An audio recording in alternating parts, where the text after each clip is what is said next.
Hello, Barons. Miss Carp here. So this is going to be video 1 for partial fraction decomposition.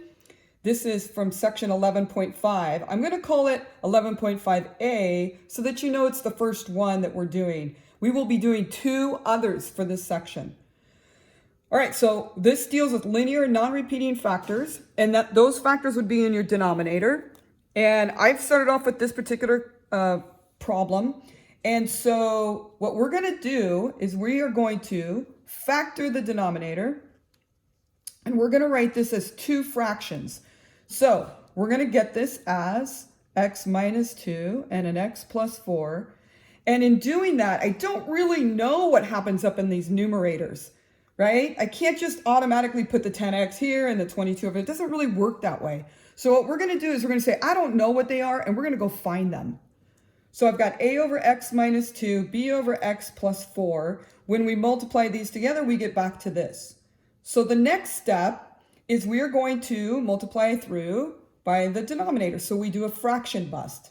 So please keep in mind at any point in the video, you may pause, right? Because you can do that at any time. So when I do a fraction bust, I notice that here I don't have the x plus 4.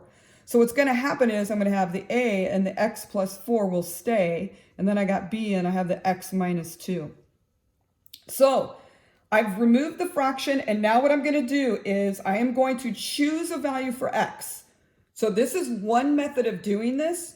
You can also use systems of equations to solve this. But since these two seem pretty simple, I'm going to choose x to be 2.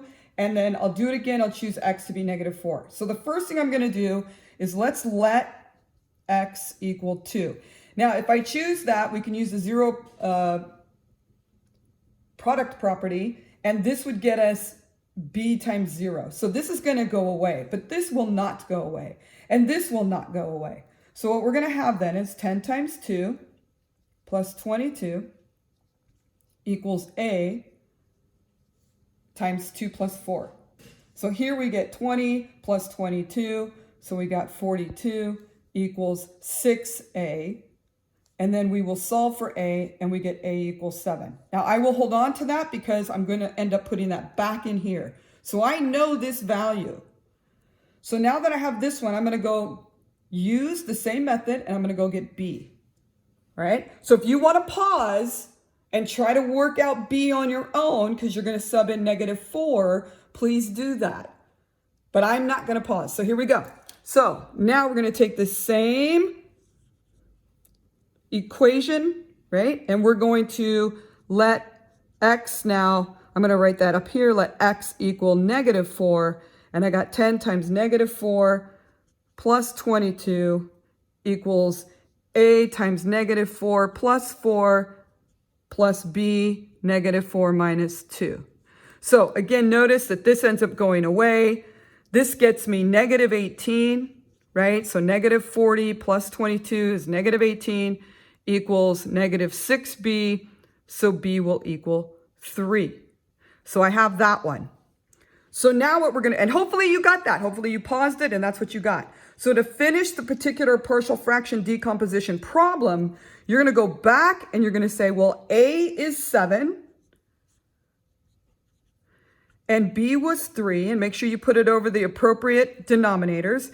And so this would be your decomposed fraction that'll get you back to the original fraction that we had, right? So I can check this. Here's a check. So 7 times x plus 4 plus 3 times x minus 2. This gets me 7x plus 28 plus 3x minus 6. This gets me 10x plus 22. And my common denominator would be x squared plus 2x minus 8. So this is just a check to show you that it worked. This is our solution for partial fraction decomposition. Thanks, Barons. Be safe.